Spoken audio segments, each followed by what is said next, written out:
आप श्रवण कर रहे हैं भगवान महावीर की वाणी। ज्ञाता धर्म कथांक सूत्र की वाचना आपके समक्ष चली हुई है। प्रथम अध्ययन का वर्णन पूर्ण हो चुका है और आज दूसरा अध्ययन प्रारंभ होगा। वाचना पूर्ण हुई प्रथम अध्ययन की। वाचना कौन दे रहे हैं बताइए? आर्य सुधर्मा स्वामी। आर्य सुधर्मा स्वामी भगवान महावीर ने जो फरमाया है उस वाणी को आर्य सुधर्मा स्वामी के माध्यम से आर्य जम्बू स्वामी सुन रहे हैं, ग्रहण कर रहे हैं पूर्ण श्रद्धा के साथ, पूरी तन्मयता के साथ। प्रथम अध्ययन पूर्ण हुआ प्रथम शुक्ल का, तो आर्य जम्बू स्वामी ने निवेदन किया, गुरुदेव प्रथम शुद्ध स्कंद के द्वितीय अध्ययन में क्या वर्णन भगवान महावीर ने फरमाया है, आप मुझे वो ज्ञान देने की कृपा करें। आर्य सुधर्मा स्वामी ने, क्योंकि सुपात्र जो शिष्य होता है वो गुरु से स्वयं ज्ञान ले लेता है। जो शिष्य विनीत होगा, जो शिष्य सुपात्र होगा, गुरु की भी इच्छा रहती है इसे मैं अपनी ओर से अधिक ज्ञान दे सकूं, क्योंकि लेने वाला क्या है?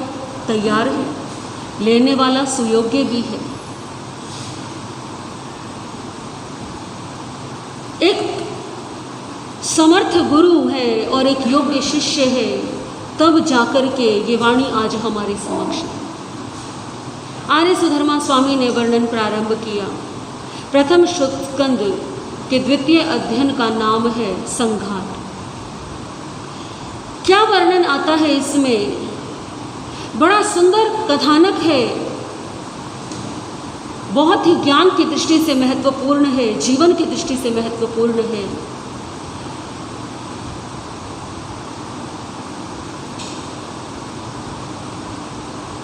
एक नगर था जिसमें एक सार्थवाह निवास करता था। सार्थवाह कौन होते हैं? जो बड़े सेठ जब व्यापार के लिए जाते हैं तो नगर के अन्य छोटे छोटे अनेकों व्यापारियों को अपने साथ लेकर के जाते हैं।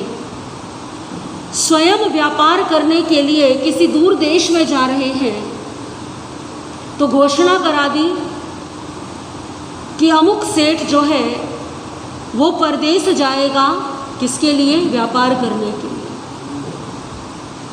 प्राचीन काल में यात्रा करना आज की भांति सरल नहीं था। आज तो कहीं भी जाना हो क्या कर सकते हैं आप? आपकी मर्जी है, आप बस से जाइए, ट्रेन से जाइए, फ्लाइट से जाइए, और जितने यात्रा के साधन हो गए हैं उतना ही व्यक्ति को मार्ग में होने वाला जो भय है वो भी कम हो गया है, सुरक्षा बढ़ गई है। आप कहीं जाते हैं, ट्रेन से जाते हैं, आपको जाने में 2 दिन लगते हैं, 1 दिन पूरा लगता है, फिर भी आशंका है कि कुछ जो है आपका नुकसान हो जाए। और फ्लाइट में जाते हैं तो कुछ घंटों में पहुंच जाते हैं। बहुत कम संभावना है। ऐसा नहीं है कि यदि हम आज के साधनों को उपयोग में लाते हैं तो नुकसान नहीं होता। चोरी लूट कभी भी कहीं भी हो सकती है, परंतु संभावनाएं क्या हो गई हैं? कम हो गई।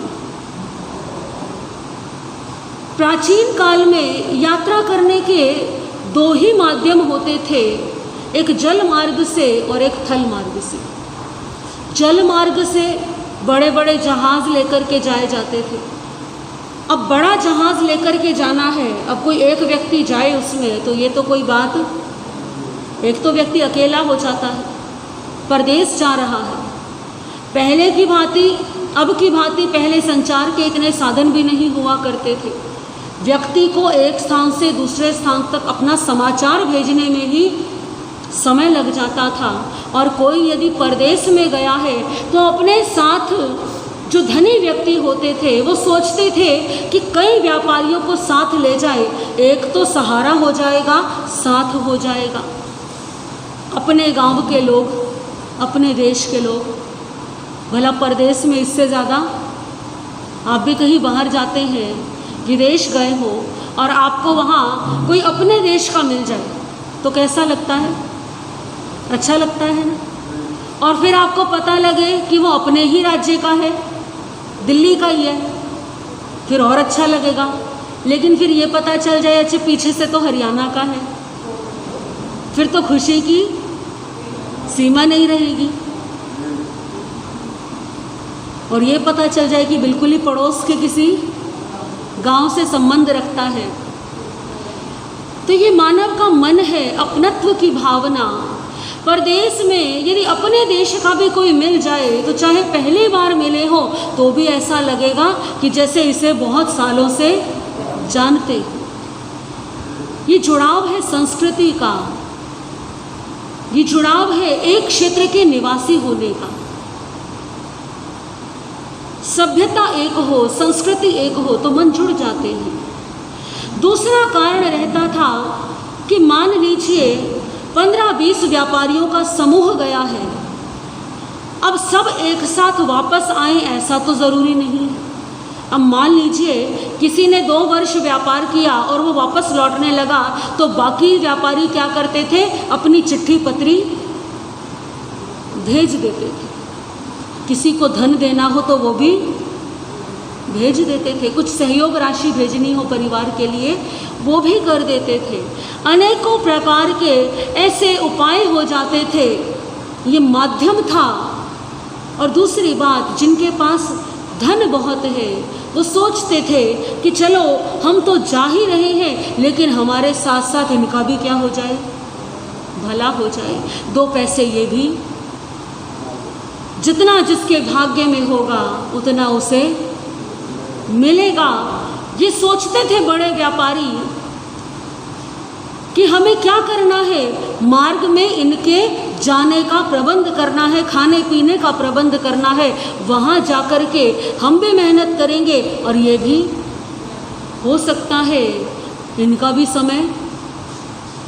तो ऐसा विचार करके सुरक्षा की दृष्टि से, सहयोग की दृष्टि से और बहुत सारी आत्मीयता की भावनाओं से जो बड़े बड़े सेठ कभी जब परदेश जाया करते थे तो वो इस तरह की घोषणा करवा देते थे कि 10 दिन बाद या 15 दिन बाद अमुक तिथि अमुक समय पर जहाज़ रवाना होगा या सेठ के जो दल है वो रवाना होगा परदेश जाने के लिए, व्यापार के लिए। जिसको साथ में चलना हो, अपनी किस्मत आजमाने के लिए, तो वो क्या करे, वो तैयार हो जाए और साथ में चल पड़े। तो जो ऐसा रुतबा रखते थे, जिनके पास इतना धन, क्योंकि धन भी तो चाहिए ना सबको साथ ले जाने के लिए। आपने देखा होगा आज भी कई ऐसे श्रद्धालु होते हैं जिनका मन होता है कि हम जो भी श्रद्धालु जाना चाहे उन्हें हम किसी तीर्थ की यात्रा कराते हैं, लेकर जाते हैं ना लोग, बस लेके जाते हैं या ट्रेन लेकर के जाते हैं। लेकिन उसके लिए सबसे पहले क्या चाहिए, धन चाहिए, पैसा भी तो लगेगा ना। तो ऐसा बड़ा सेठ जिसके पास धन भी बहुत है, अब धन होने के बाद इतना दिल भी होना चाहिए। ज़रूरी तो नहीं है कि इतना पैसा हो और उसके बाद मन भी हो, क्योंकि स्वयं का खर्चा तो उठाना ही है, लेकिन उसके साथ साथ जो अपने साथ में गए हैं उनकी भी जिम्मेदारी है, उनके भोजन की जिम्मेदारी है। पूरे जहाज़ का जो खर्चा है उसमें ईंधन लग रहा है, उसमें जो जब तक पहुँचेंगे अपने ठिकाने पर कभी कभी महीनों भी लग जाया करते थे, दूर जाते थे। रास्ते में जा रहे हैं, जगह जगह लंगर डलेगा, रात में रुकने की भी व्यवस्था होगी। तो बहुत सारी व्यवस्थाओं के लिए ऐसा मन भी होना चाहिए, इतना उदार हृदय भी होना चाहिए। तो ऐसे जो सेठ हुआ करते थे उन्हें कहते थे सार्थवाह। यानी धन से भी भरपूर है और मन से भी भरपूर है। ऐसा सार्थवह राजगृही नगरी में रहता था। नाम था धान्य, धन्ना कह देते थे लोग उस समय। ऐसे ही नाम उच्चारण करते करते लोग बदल देते हैं ना। तो धान्य सार्थवह नाम था, लेकिन जो आसपास के लोग थे वो प्रेम से धन्ना सेठ कह करके बुलाते थे। क्या कहकर बुलाते थे? धन्ना सेठ। पत्नी थी एक घर में, अत्यंत सुशील गुणवती, जिसका नाम था भद्रा। पति पत्नी का जीवन धन से भरपूर, सुख और शांति से भरपूर, जीवन में ऐश्वर्य की कोई कमी नहीं। आपस में एक दूसरे का आदर भी करते हैं। पति पत्नी में दाम्पत्य जीवन में जो स्नेहपूर्ण व्यवहार होना चाहिए वो व्यवहार भी पूर्ण रूप से है। समय बीत रहा है, अनेकों वर्ष हो गए विवाह हुए, परंतु घर में संतान उत्पत्ति नहीं।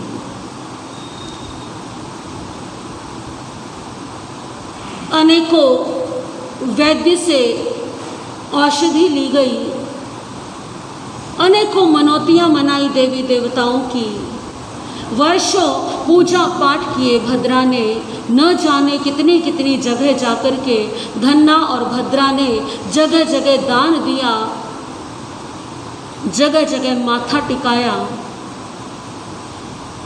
अनेकों वर्षों के बीत जाने पर, इतनी मनौतियां मानने के बाद, इतने देवी देवताओं को मनाने के बाद, नियति ने पुकार सुनी और घर में एक बालक का जन्म हुआ। एक तो संतान का जन्म वैसे ही माता पिता के लिए सदा सुखकारी होता है, प्रसन्नतादायक होता है, परंतु अति प्रतीक्षा के बाद यदि संतान की प्राप्ति हो तो कैसा होता है? फिर तो हर्ष की कोई सीमा नहीं। धन्ना और भद्रा ने अपने पुत्र का जन्मोत्सव बहुत ही धूमधाम से मनाया। उस पुत्र के जन्म पर अनेकों अनेकों ज़रूरतमंद लोगों को दान पुण्य किया। बड़े ही प्रेम से लालन पालन करने लगे उस पुत्र का।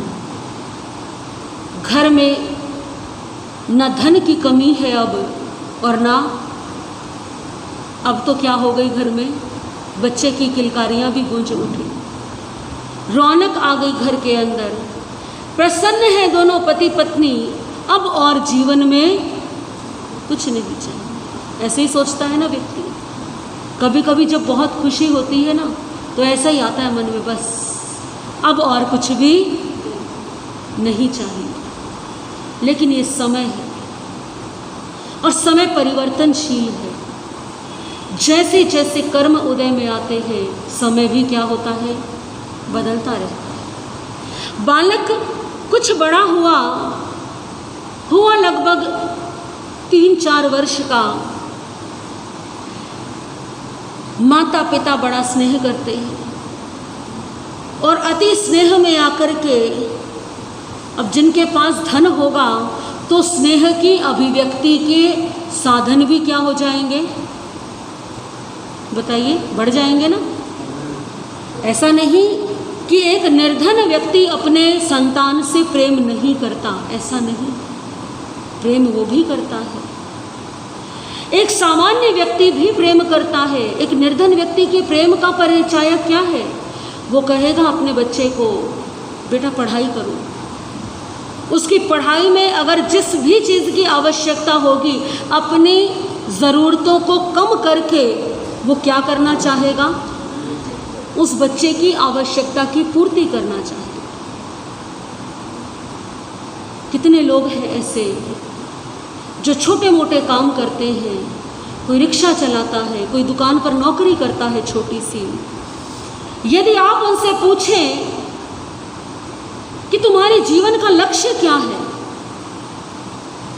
तो एक ही बात आएगी, कि बस मेरी तो एक ही इच्छा है, मेरा बच्चा क्या हो जाए, पढ़ लिख जाए।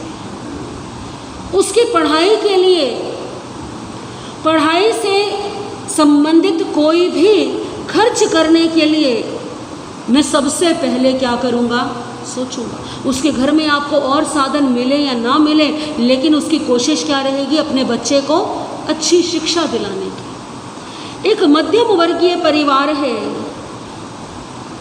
जहाँ सामान्य सी आर्थिक व्यवस्था है।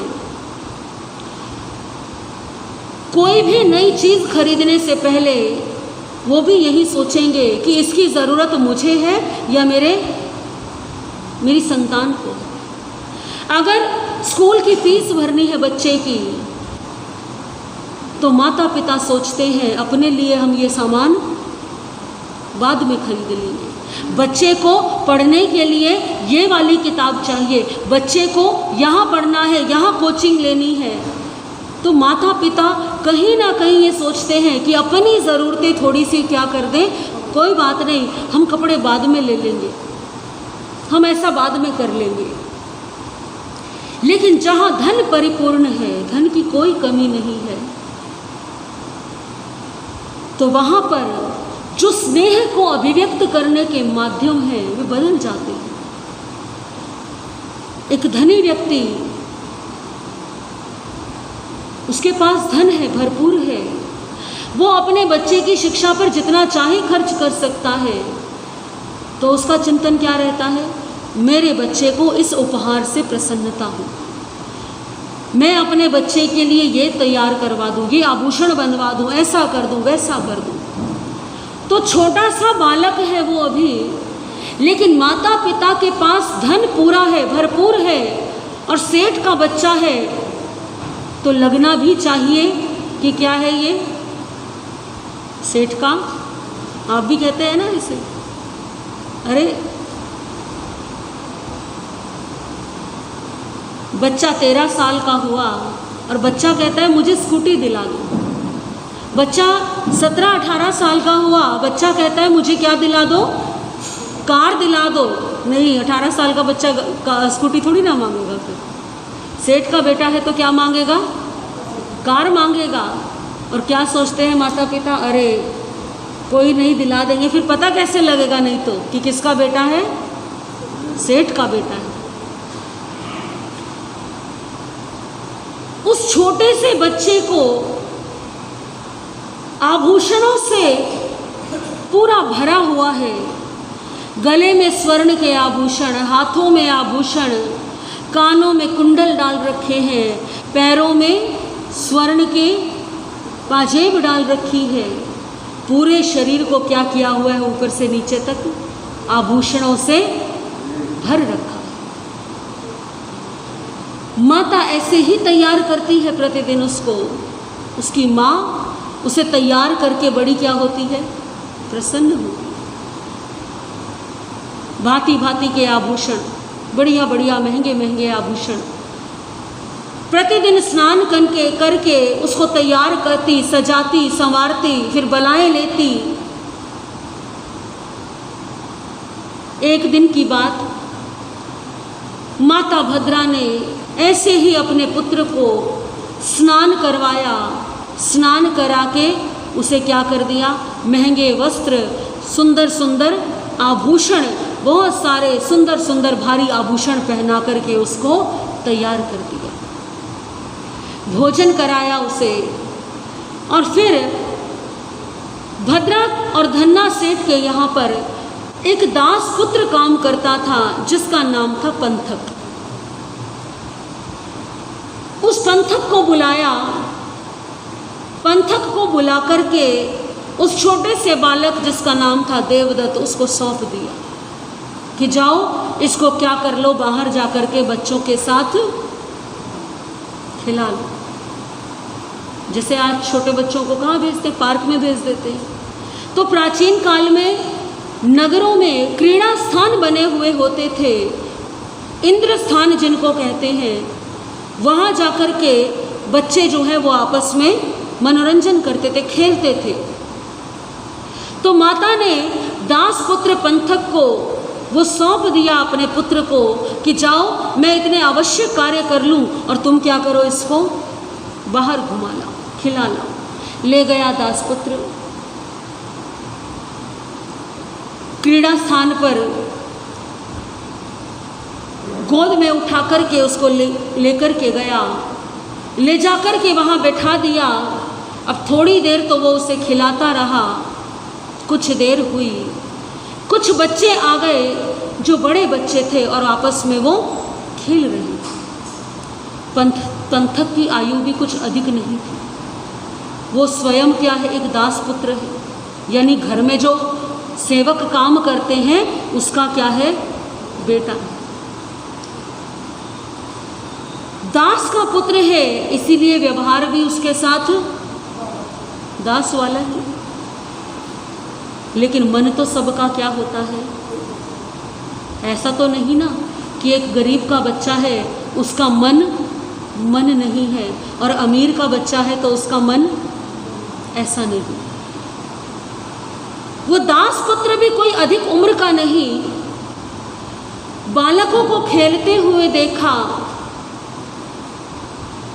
मन में आया मैं भी क्या कर लूं, मैं भी थोड़ी देर। वहाँ तो खेलने को मिलता नहीं, कोई बालक नहीं। जिस देवदत्त के साथ भेजा है भद्रा सेठानी ने, वो कैसा है अभी। और प्रत्येक जीव को अपने आयु वर्ग के साथ में रहना अच्छा लगता है। एक वृद्ध को वृद्ध का साथ भाएगा, एक युवा को युवा के साथ बैठकर के चर्चा करने में आनंद आएगा। और एक बालक को किसके साथ आनंद आएगा, बालक के साथ आएगा। किसी बच्चे को बैठा दो आप बड़ों के साथ में, बच्चे क्या करते हैं, या तो फ़ोन निकाल लेंगे या फिर इधर उधर देखना शुरू कर देंगे, उनका मन नहीं लगता। ये प्रत्येक व्यक्ति की बात है, ये प्रत्येक जीव की बात है। तो जो दासपुत्र पंथक है उसको भी मन हुआ थोड़ी देर के लिए मैं भी खेल लूँ। उसने सोचा, क्योंकि बाल मन है, इतना समझ नहीं है दुनियादारी की। सोचा उसने यहाँ पर तो इतने सारे लोग हैं और ये देवदत्त बैठा ही हुआ है, यहीं तो खेल रहा हूँ मैं, इतने में क्या हो जाएगा, कुछ नहीं होगा।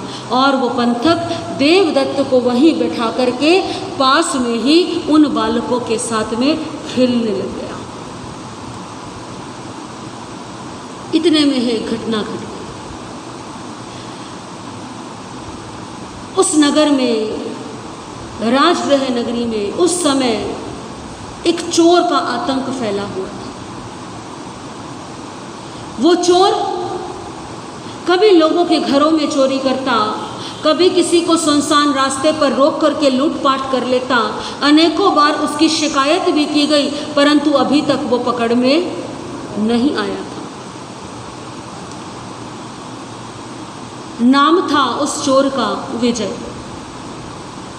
विजय नामक चोर राजगृही के कभी बालकों को, कभी युवाओं को, कभी वृद्धों को लूट करके, भय दिखा करके, उनसे धन छीन करके ऐसे अपना जीवन यापन करता। संयोग की बात, जब पंथक दासपुत्र देवदत्त उस बालक को लेकर के क्रीड़ा स्थान में आया तो विजय चोर ने देख ली। अब पंथक क्या करने लगा है, खेलने लगा है। तो देवदत्त वो बालक क्या हो गया, बिल्कुल अकेला हो गया। चोर की दृष्टि केवल धन पर होती है।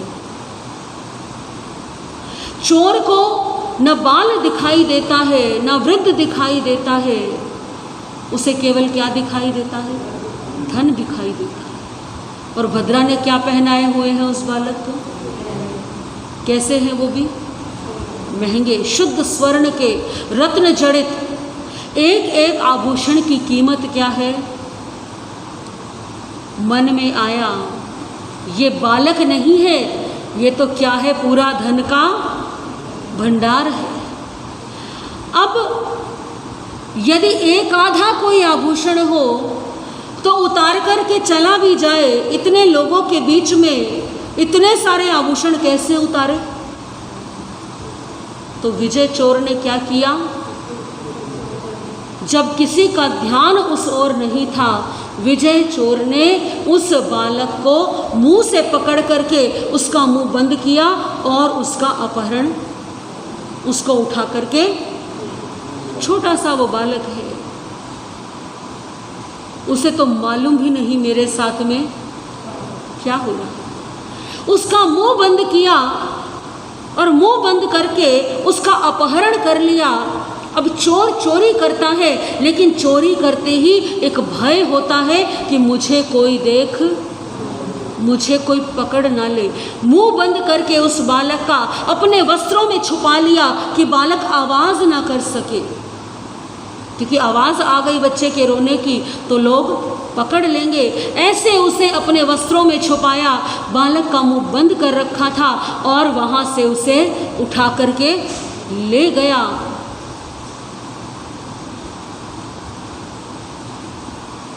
खेलते खेलते पंथक को जब कुछ देर हो गई,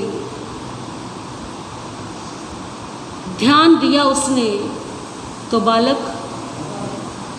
गायब। अब पंथक को घबराहट हो गई, क्या होगा? इधर उधर ढूंढा, कहीं चला तो नहीं गया इधर उधर, सब जगह देख लिया, शोर मच गया। जो साथ में बालक खेल रहे थे उन्होंने भी ढूंढा इधर उधर, लेकिन उस पूरे क्रीड़ा स्थान में, उस पूरे उद्यान में बालक कहीं नहीं था। अब तो समाचार किसको देना पड़ेगा? सेठ और सेठानी को देना पड़ेगा। पंथक रोता हुआ घर आया, न जाने अब क्या होगा, कहाँ गया बालक, कुछ नहीं मालूम। घर आकर के सारा समाचार दिया माता भद्रा को। माता भद्रा के तो होश उड़ गए। माता भद्रा ने सेवकों को दौड़ा दिया, दासों को दौड़ा दिया। दूसरी ओर सेठ धन्ना को सूचना भिजवाई कि जल्दी से घर वापस आओ, बालक क्या हो गया, चोरी हो गया। अब धन्ना सेठ दौड़ते हुए घर आए, चारों तरफ ढूंढा, कहीं भी नहीं मिला, तो शिकायत दर्ज कराई। कहाँ पर? जैसे आज अपहरण की जो कंप्लेंट है वो दर्ज की जाती है पुलिस में, तो उस समय में भी नगर व्यवस्था होती थी, और नगर व्यवस्था में जो राज्य के रक्षक सैनिक होते थे उनको सूचना दी जाती थी। सूचना दी गई। धन्ना सेठ कोई मामूली व्यक्ति नहीं है। कौन है? बड़ा सेठ है, और जितना बड़ा व्यक्ति होता है उसके लिए उसके काम भी क्या होते हैं, जल्दी होते हैं। एक सामान्य व्यक्ति का बेटा उसका अपहरण हो जाए तो पुलिस कहती है सबसे पहले कि 24 घंटे से पहले तो हम क्या नहीं करेंगे, लिखेंगे ही नहीं। और किसी बहुत बड़े सेठ का अगर कोई पालतू वो भी चोरी हो जाए तो 1-2 घंटे में क्या हो जाएगा, उसको ढूंढ करके, क्योंकि पैसा बोलता है। धन्ना सेठ का रुतबा है, धन्ना सेठ का सम्मान भी है नगर में। जैसे ही सूचना दी तुरंत सैनिक जो है वो खोज करने लगे। हर तरफ देख लिया, हर तरफ खोज लिया, कहीं नहीं मिला। खोजते खोजते नगर के बाहर पहुंच गए, और नगर के बाहर खोजते हुए जब पहुंचे, एक कुआं था, सूखा कुआं, खाली पड़ा हुआ। सैनिकों ने देखा, क्योंकि सैनिक हर जगह तलाश करते हैं, हर तरह की संभावना को लेकर के चलते हैं, कुछ भी हो सकता है। और जब झांक कर के देखा उस सूखे कुएं में, तो वो बालक कहाँ पड़ा हुआ था? उस कुएं में पड़ा। बाहर निकाला गया उस बालक को, तो ज्ञात हुआ कि बालक की दम घुटने से मृत्यु हो चुकी है। क्योंकि विजय चोर कैसे लेकर के आया था उसको? जब वो मुंह बंद करके लाया तो ध्यान नहीं दिया उसने, अपने भय के कारण उसने बालक का मुंह इतनी देर तक बंद रखा कि मुंह के साथ उसकी नासिका भी ढक गई और कुछ देर में उसके सांस बंद हो गई। विजय चोर ने देखा कि बालक तो क्या हो चुका है, तो सारे आभूषण उसके निकाल लिए और जो मृत शरीर था उसको कुएं में फेंक दिया। धन्ना और भद्रा का बुरा हाल हो गया रो रो करके। धन्ना ने सैनिकों से कहा, कुछ भी करो, कितना भी धन लगे, कितना भी पैसा लगे, लेकिन उस चोर को क्या करो, ढूंढ कर के लाओ। सैनिकों ने जोर लगाया और समय आया कि विजय चोर क्या हो गया, पकड़ा गया। बंदी बना लिया विजय चोर को।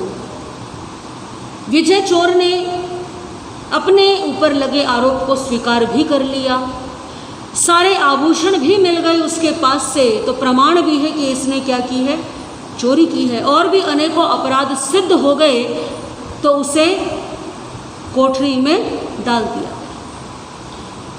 धन्ना और भद्रा रोते बिलखते अपने घर आ गए। इतनी मनौतियों के बाद, इतनी चाह के बाद एक पुत्र हुआ था और उसके साथ भी ऐसा घटित हो गया। माता पिता की इस वेदना को माता पिता ही जान सकते हैं। कुछ समय बीता, धीरे धीरे वो अपना दुख भूलने लगे। एक समय आया जब किसी ने धन्ना के बढ़ते हुए धन से, धन्ना की बढ़ती हुई समृद्धि से ईर्ष्या रख करके राजा को शिकायत कर दी कि ये पूरा कर जमा नहीं कराता। कर की क्या करता है, टैक्स की चोरी करता है। और भी अनेकों अपराध जो है आरोप लगा दिए, और आरोप लगने के कारण कुछ संयोग ऐसा बना, अशुभ कर्म का उदय ऐसा बना कि धन्ना को सैनिकों ने पकड़ लिया और ले जाकर के कहाँ डाल दिया, कारागार में डाल दिया। और संयोग देखिए कि कारागार में डाला, लेकिन कारागार में भी कहाँ डाला, जहाँ विजय चोर है उसी के साथ में किसको बंदी बना लिया, धन्ना सेठ। और मज़े की बात, धन्ना सेठ, संयोग देखिए कैसा संयोग है कि धन्ना सेठ और विजय चोर को ऐसे बेड़ियों में बांधा गया है कि दोनों यदि किसी आवश्यक क्रिया के लिए जाएं तो दोनों को एक साथ जाना पड़ेगा। ऐसा नहीं कि धन्ना को जाना हो तो धन्ना जा सकता है, जब तक विजय चोर साथ नहीं जाएगा तब तक धन्ना सेठ अपने स्थान से हिल नहीं सकता। यानी एक ही बेड़ी में दोनों को बांध दिया। एक तो पहले ही दुख, इतना बड़ा सेठ आज तक ईमानदारी से काम किया और क्या कर लिया, सैनिकों ने बंदी बना लिया। और दूसरा बड़ा दुख कि बांध किसके साथ दिया, प्रति पल प्रति क्षण किसका चेहरा देखना है अब, चोर का, जिसने पुत्र की हत्या कर दी, ऐसे चोर का।